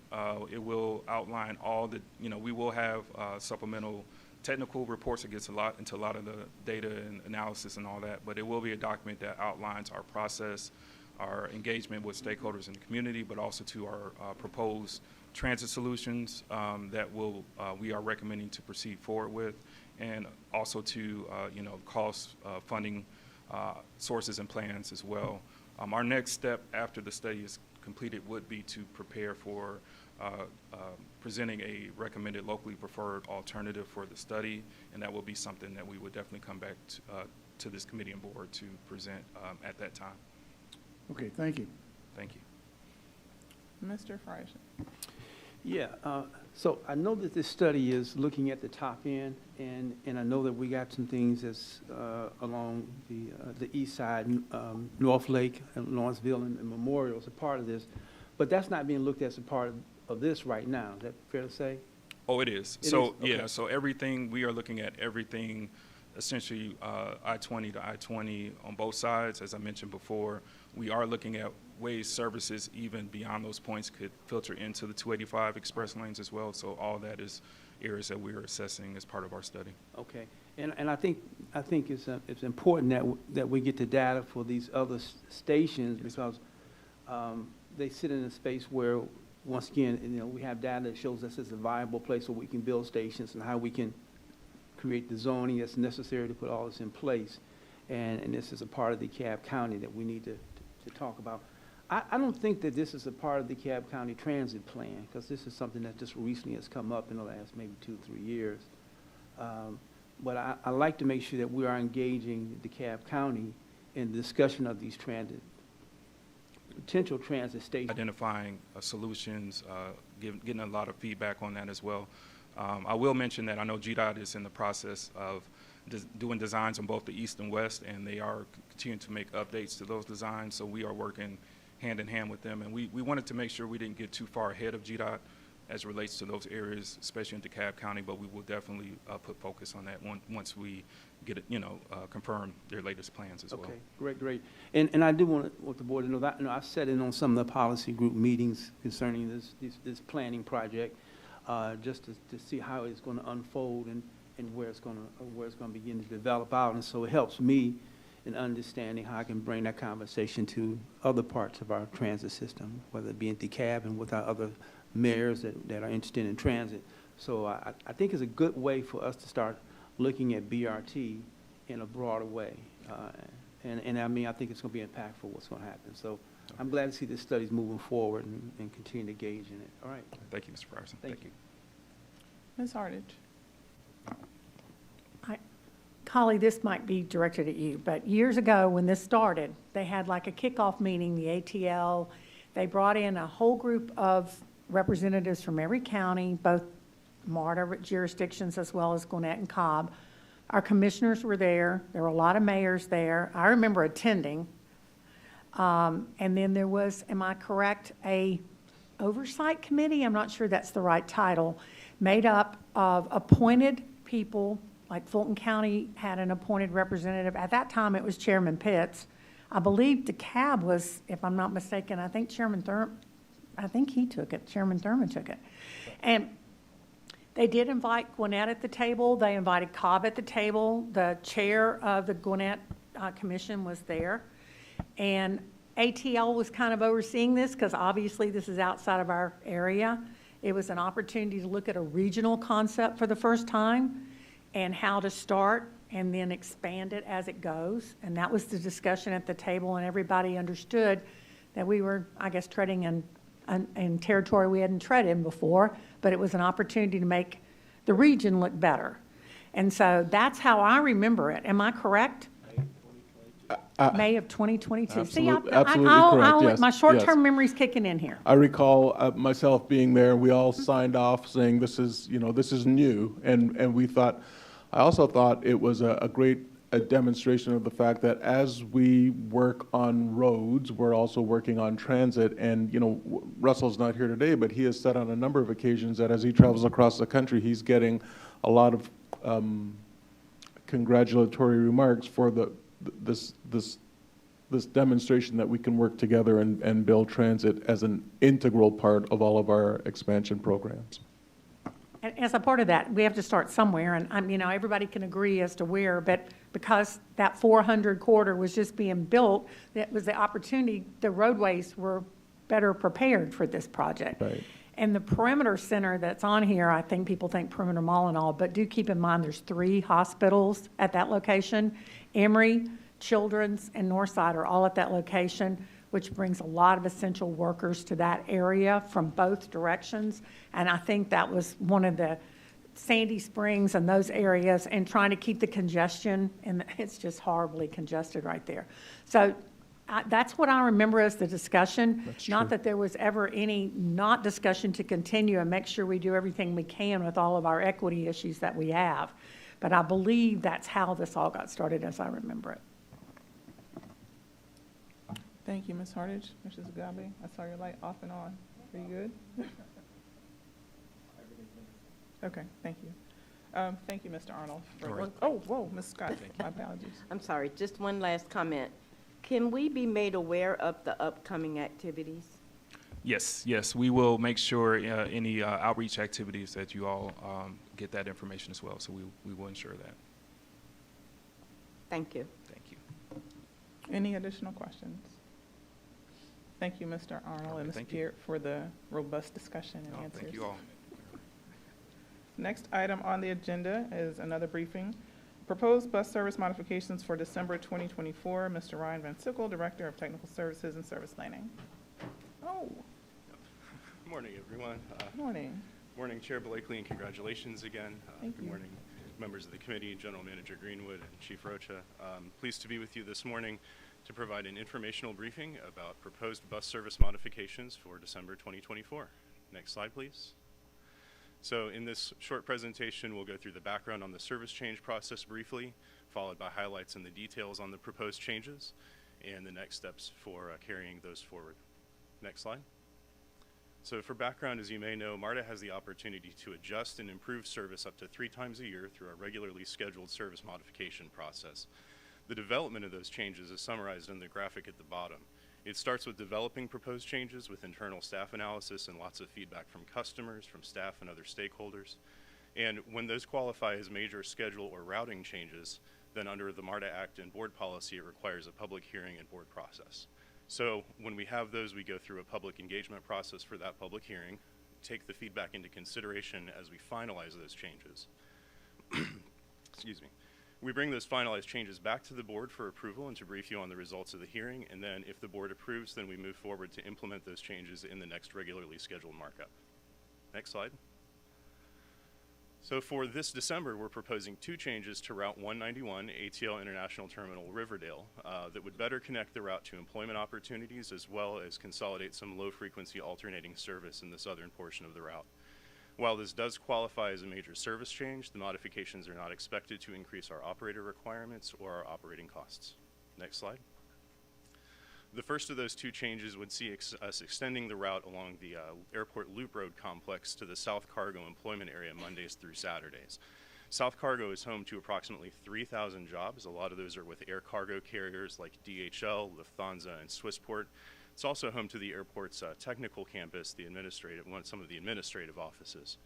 To do this, we would slightly reduce the frequency of that route from 40 to 45 minutes to provide the capacity for that extension. And also, a side note, we're doing some due diligence to ensure that we're aware if there are any needs for special arrangements or any kind of agreement in order to turn our buses around at the South Cargo facility. Next slide. The second change proposed for Route 191 happens on the southern portion of the route, kind of in the vicinity of Riverdale and Jonesboro. Currently, buses kind of branch across 2 different paths, one along Georgia 138 and Terra Boulevard, another along Georgia 85 and Flint River Road. Those 2 corridors are served by every other bus, Mondays through Saturdays. That's a frequency of every hour and 20 minutes. On Sundays, it's a frequency of every 2 hours. By consolidating that service so that all buses operate along Georgia 85 and Flint River Road, we're able to improve the frequency on Flint River Road, particularly from that every hour and 20 minutes or 2 hours to every 45 minutes Mondays through Saturdays and hourly on Sundays. As far as what with Georgia 138, which would no longer be part of Route 191, it will still be served by MARTA's Route 198. The affected segments of Terra Boulevard will also still have service on 2 routes, Routes 192 and Route 193. This change also I'd like to mention is consistent with existing Clayton County transit plans that essentially call for 1 route in each of those corridors, so we're following through with that as well. Next slide. So moving forward, having developed and presented those changes to you today, then a public hearing is being scheduled for mid-September, I believe September 12th. We'll take the feedback from those in consideration as we finalize the changes and plan to return to you for the September PCP meeting with a full board to present to the full board for adoption in October. And if the board approves, then we would implement those on December 14th, 2024. Next slide. That concludes my presentation, and I return the floor to you. Thank you, Mr. Van Sickle. Are there any questions? Ms. Williamson.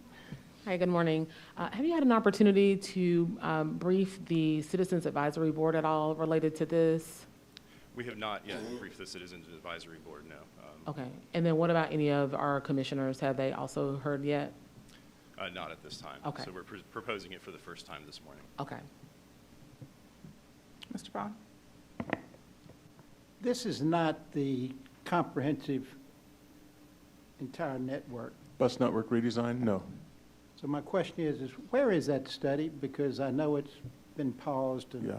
it's been ongoing for quite some time now. It has been. We're making good progress now. The last time the team briefed me on that, they had, the last time we spoke to the board, we had gone through the draft.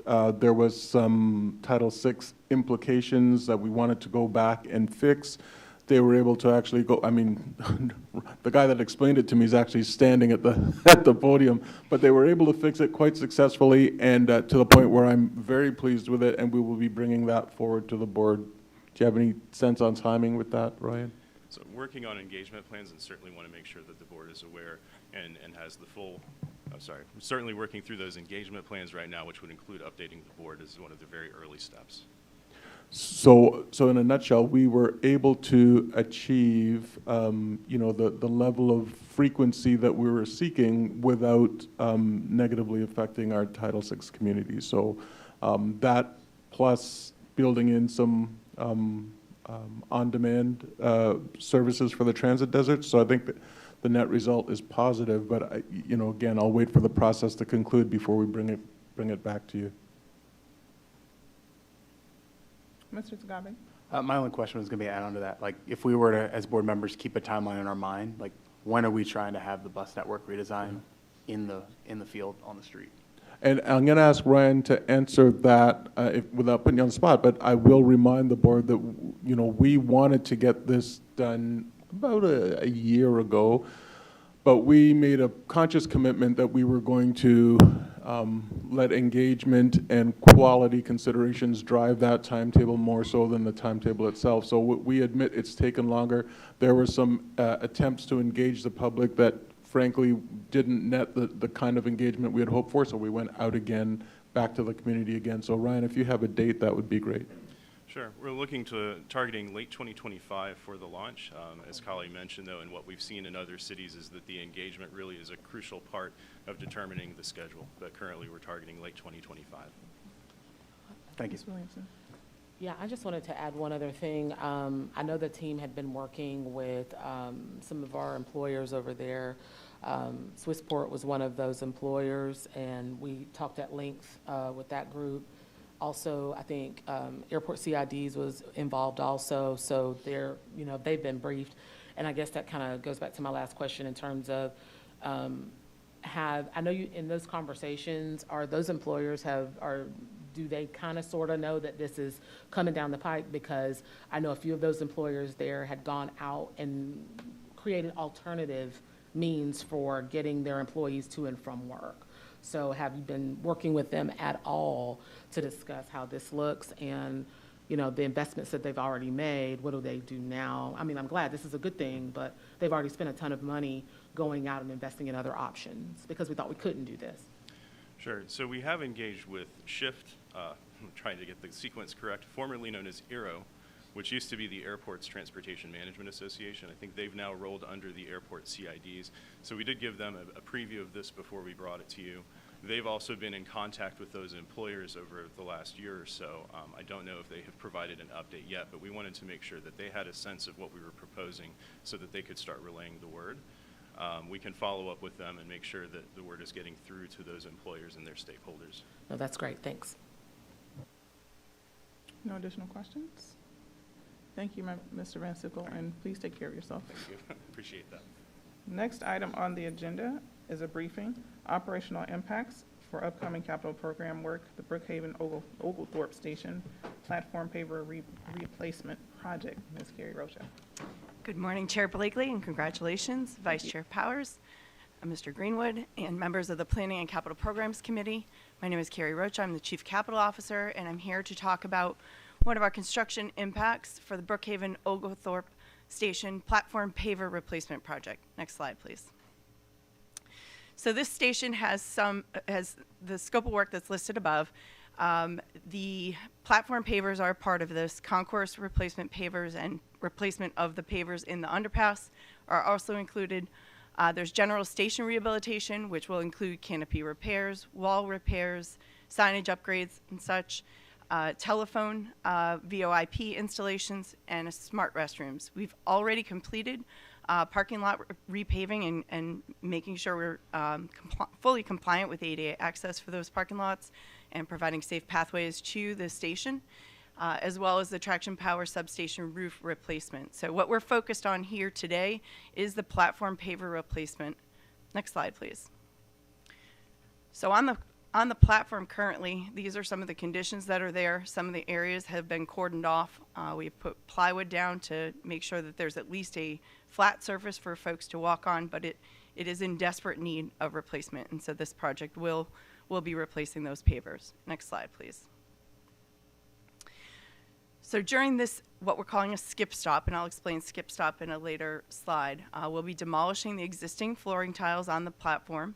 We'll be installing new tiles on the platform, installing new tactile warning strips on the edges of the platform, new expansion joints, benches, and amenities on the platform itself, and then final pressure washing and sealing to make the surfaces graffiti resistant. And on the right-hand side of the slide, you can see the tile that will be installed. Next slide, please. So why do we need to do a skip stop for this particular work operation?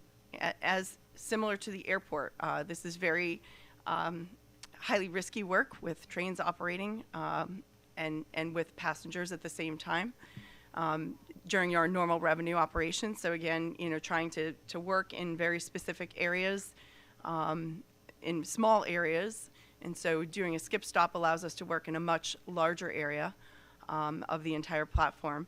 And in our calculations, we are saving 23 months of construction time and projected cost savings of $9 million doing this skip stop for a 6-week duration. It also saves us in flagging as we're doing it in a much more condensed period of time. We're able to execute the work instead of dragging that over 23 months. Next slide, please. So what is the skip stop? Skip stop is essentially a station closure, but trains are actively passing through the station. So different from the airport, where the airport was an end-of-line station, we can completely cordon off the area and allow work to happen. These workers will have trains passing through the station, so we will be adding barrier along the edges of the granite strip in order to make it a safe work zone for them. Trains coming through from Chamblee headed towards Lenox will pass directly through the station, so they will not stop they'll completely bypass the station at Brookhaven and those platforms, but the trains will provide through service. So if you're boarding a train in Chamblee or boarding a train in Lenox, you'll be able to pass through the station area. We're dividing the platform itself into 2 zones. And the zone we'll be doing under this work, under the 6-week closure, will be Zone 1, which is the south section of the platform, and the area that falls under the canopy. Next slide, please. So here's the layout of the work schedule. On October 4th through the 6th, we will mobilize our contractor and they'll get the work zone set up. So we will continue to have the station open at that time, and we'll be doing single tracking for that barricade installation on the granite strips. From October 7th through November 15th, we will close station access, and we'll begin work in Zone 1 as noted, and that will be the 6 weeks for the skip stop. From November 16th through December 15th, we'll do the work in Zone 2, and we call that a short stop. So we'll make sure the trains are stopping short so we can be working in the zone on the north area of the platform. And in those photos, you can see where we intend to have the crane situated in order to bring materials into the site as well as taking materials out of the site, because this is an elevated platform. Next slide, please. In order to completely provide service during this time, we'll be doing a bus bridge, and there's actually 2 bus bridges from Chamblee back to Brookhaven, and then the other one is from Lenox to Brookhaven. We plan to have 5 buses mirroring the rail headways. However, we do have the opportunity to scale up, as we've talked about during the airport, and as you've seen during our airport operation, this team is fantastic at making those adjustments that need to be made, and of course I'll be showing you what we have for projected ridership. So we're using that as well as being able to make adjustments on the fly.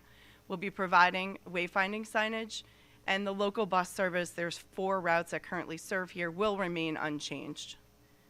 Next slide, please. So we've looked at the ridership over the last 2 or 3 years. We project it's roughly 2,500 passengers per day that are impacted by this closure. Next slide, please. And this is a projection of this is data on our entries and exits for rail ridership at this station by the hour. So obviously more entries in the peak rush hour time between 6 and 8, and more exits in the peak PM, which is around 4 to 6 PM. And again, this is how we will plan to operate our bus service to make sure we're providing service in the meantime. Next slide, please. We will begin to launch our public messaging campaign. Some key messages for that is that this platform is 40 years old and in very poor condition. And I believe we know this is well overdue to get this work underway, so we're excited to move it forward. Obviously, there's safety concerns with the platform pavers the way they are. By restricting this access, we are able to get the work much more quickly done and impact our customers less. So we're able to save 23 months of construction and ongoing construction and $9 million to do it in this manner. There is no track work as part of this project, so we are solely working on the pavers because the trains are still moving through the station. We can maintain that GO line service for most of our customers, and the buses will be provided bus bridge from Chamblee and Lenox to serve those who need to reach Brookhaven. Next slide, please. The goals of the media campaign and the outreach are to proactively communicate these service impacts, and as we did at the airport, we were able to let people know the work that was ongoing and where they can see that it's happening, and then obviously messaging when we return it back to service, making sure customers know the alternative routes, mitigating any negative impacts. Target customers here are those that start, end, or transfer at Brookhaven. Our jurisdictional partners are City of Brookhaven and DeKalb County, and institutions that we will focus on making strong communications with is Oglethorpe University, Woodward Academy, and DeKalb County Schools. Next slide, please. Similar campaign to engagement for the airport, using a variety of digital and marketing communications, paid advertising, using our social media, using announcements on the trains and the platforms, and having a partner toolkit available for the media. Government and community affairs briefings will be conducted, and you'll see in the next schedule, we're going to start those shortly right after this. and making sure we're reaching out to our elected officials and local institutions. Next slide. And here is our engagement timeline. So we intend to initiate the process with an August 27th press release, which we will publicize via our website and email. We'll start our social media campaign, and we'll have our stakeholder briefings starting then. Starting September 9th, we'll be installing signage at Brookhaven and other stations. And again, as we learn from the process, we're going to review that signage regularly and make sure that, that it's refreshed as needed. September 23rd, we plan to do some canvassing at Brookhaven Station and launching our paid social media campaign and using daily posts for information. October 6th, making sure our exact wayfinding signage for that activation date is on, and then October 7th to the 15th, the skip stop will be in effect. Next slide, please. And I'll turn the floor back to you, Chair Blakely. Thank you, Ms. Rocha. Are there questions? Yes, Mr. Pond.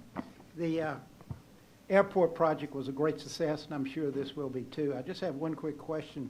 The 2,500 passengers a day that will be impacted, most of those, I assume, would come from buses that are picking up and dropping off there, because the parking, most of that'll be the bus traffic, I assume, correct? Drops. I don't have the data on the transfers. I don't know. Greg, do you have? Again, making that bus bridge right where we have that bus transfer is going to be very convenient, though.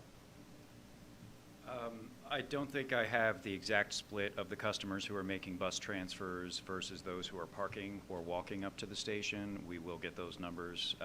We do expect a lot of customers who are currently parking at Brookhaven to probably park at adjacent stations. Right. We do have parking options both up the line and down the line at Doraville, Chamblee, Lenox, and Lindbergh. So I think a lot of those trips will probably be diverted for those customers who have the choice. Yeah, my only comment was most of the people that drive up and park there will just drive to Doraville or Plymouth or whatever. Yes. No additional questions? Oh, Mr. Glavin. More of a comment. This isn't specific to this, but I was reflecting on what we've heard so far in this committee meeting, and I've heard, we're doing this great work at Brookhaven that's going to make the station better, a better rider experience. We just did awesome work at the airport. Summerhill BRT is right around the corner. We've got bus network redesign that may be coming next year. We've got new rail cars that are coming. We have Bankhead Station that's going to get a longer platform and there's a lot. Like, this is going to be a different system in 18 months than it was 18 months ago. And the one question I would challenge all of us to think about as we go is, how are we going to get that message to the public? Because while the system's going to be substantially better, we've got to have the ridership come with it. And we've got to articulate to the public, like, this isn't the Marta of 5 years ago, this is the Marta of now. And by the way, like, every year from 26 on, we've got more stuff coming. So I'll just say I'm super excited. I'm listening to the update today, kind of creating a checklist of all the great things that are coming. And we've got to make sure that that's the message we're able to get to people so they get on Marta, try it out, and see that it's a different experience. No, absolutely, I agree. It's a very, very exciting program. It's the reason why I'm here, and I do what I do every day, because I find this really amazing what we can do for our customers, and working with this team across the whole agency is fantastic. The expansion projects are one thing where we will have very individualized campaigns on making sure people know how to ride and when the system is launched. These particular projects, the station rehab projects, are a little bit more challenging because they do have interruptions for everybody's daily commutes, right, if that's where they're headed. And so we recognize that, and we're trying to make it as painless as possible for those customers and restore the system as quickly as we can. But I agree with you. I mean, just some of the aesthetic pieces that we're doing for the station rehab program are really bringing a lot more value to our customers. If I can add to that, Carrie, that is a point that continues to resonate with us. Internally, as we do these things, we get excited about it. But if we just talk about it as a component by component, the general public doesn't get the totality of what we're doing here. Mr. Durrett challenged us, I think, at the last board meeting with that very question, is how do we put a coffee table document in front of everyone so they see the totality of what we're doing? And so we will do that. I will add that even, the transit industry across the country took a look at our plans and what we're working on, that was a big factor in their decision to award MARTA the way they did. I think it's, and one of our opportunities is going to be at State of MARTA. So we're planning a State of MARTA address, which will come, if not late this year, then first quarter next year, where we really start to show people the new train and all the other things that we're doing. And I think we don't want to wait till that long to have the document together, but that will certainly be the culmination of all of that. And then the trick for MARTA is to keep this regular drumbeat, this cadence of, hey, this is what we're doing. The See MARTA project, if you've gone online and seen our See MARTA, what do you call it? Campaign. Campaign, thank you. It's really, C is SEE, service, experience, and expansion. And it regularly talks about all these things that we're doing, but somehow, you know, the general public isn't going to collect all that for themselves. So we need a hammer that shares that. I love that. And I would also say that, you know, as we get to 26, like maybe the campaign is try MARTA. Like so many people have changed their commuting patterns, where they work has changed, their life has changed, and they think of MARTA from how their life was and what MARTA was pre-COVID. And like, how do we get them back out here, 2026 and beyond, to try it? And I think when people try it, they'll start to feel that difference, and it's going to be really important. So I love it. Mr. Floyd? Great comment, Jacob and Collie. I come here with a 25-year history of dealing with MARTA from the 90s, okay, and it's not all been pleasant. But I believe, and this is just my opinion, that the operation of the MARTA system right now today is as good as it's ever been. I think from an operational standpoint of getting the buses and the trains running, that Collie, your group is doing a better job than I've ever seen. Now, we got some political issues going on over here that we got to figure all that crap out, if you will. That's noise or whatever you want to say. But I think the day-to-day operation of MARTA is just what Jacob said. It's the new MARTA. It's not the same organization it was 5 or 10 years ago. And I think the sooner we are able to relay that to the people in this, they'll feel good about riding it. And I think this the whole use of this managed lanes thing and transit in those managed lanes is, I saw the other day on 400 where people were questioning what the toll's going to be. If it costs $4 billion to build that, is it going to cost $50 for a car to drive up that thing every time it drives it? Well, we don't know what this guy's going to do, but I know one thing: the buses that'll ride on there is $2.50 a trip, or whatever it is now. That's it. And I think that makes it really a unique opportunity to explain to people and to tell people this is not the same MARTA it was 10 years ago. It's different. So I congratulate you and the rest of the MARTA staff, and Kerry continues to do a great job with building this thing, which we weren't doing 5 years ago. We didn't have a $2 billion, whatever the number is, capital program that we've got now that we're working on. So anyway, great comments, Jacob, and I commend you for bringing that up. Thanks. Well, thank you all for your comments and discussion. Thank you, Ms. Rocha. Are there any other matters to come before this committee? Seeing none, committee is adjourned.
This is a very short agenda with one item beyond the minutes. So I'd like to call the Operations and Safety Committee meeting to order. First item on the agenda is approval of the July 25th minutes. Can I get a motion and a second, please?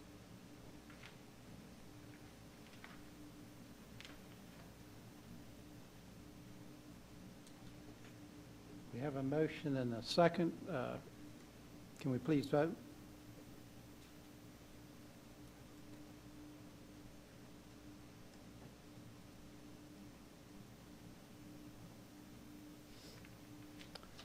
Motion passes. The next item on the agenda is a briefing for the final design of compressed natural gas equipment replacement. That'll be led by Eric Johnson, Acting Director of Bus Mechanics. Eric? Good morning, Chairman Pond, Vice Chairman Floyd, Mr. Greenwood, Mr. Wright, and members of the Operations and Safety Committee. My name is Eric Johnson. I am the Acting Director for Marta's Office of Bus Maintenance. May I direct your attention to agenda item number 2. This is a briefing regarding the final design of the replacement of Marta's compressed natural gas equipment located at the Perry and Laredo garages. Next slide, please.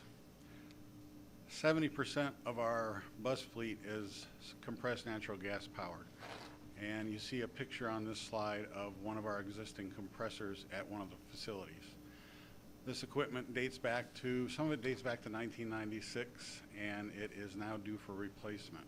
We have had multiple reliability challenges.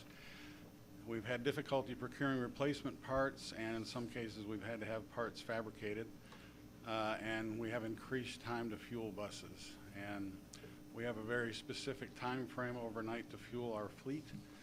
So this is a detriment to putting service on the street.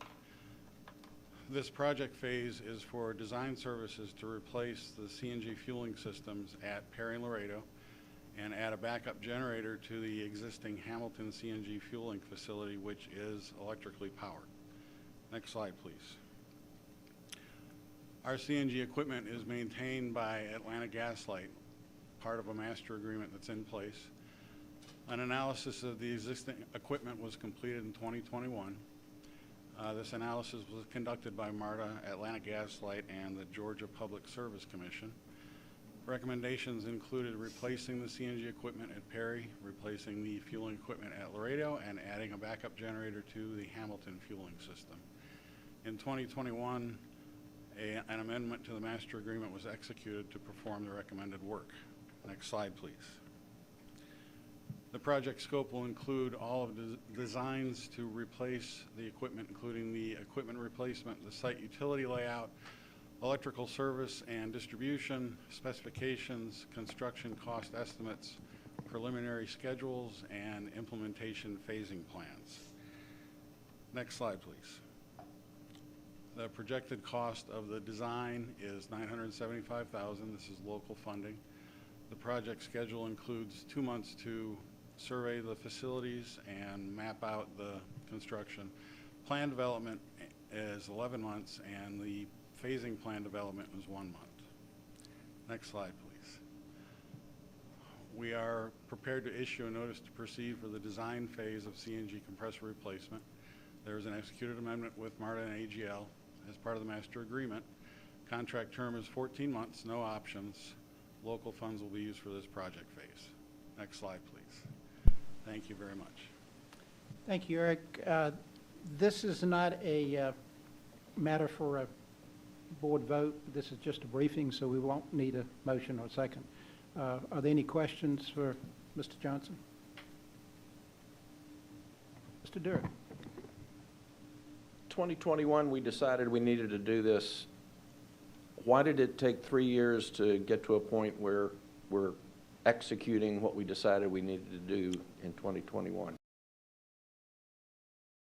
Determine the best path forward. The challenge is going to be that we can't interrupt service. As Ms. Rocha talked about, we can't interrupt service with fueling buses. So it's a ballet, so to speak, is how we will get this done. We've finally gotten to a point where we can agree on how we're going to do this. Now we just need to design it and move forward. Got it. Thank you. Mayor Floyd?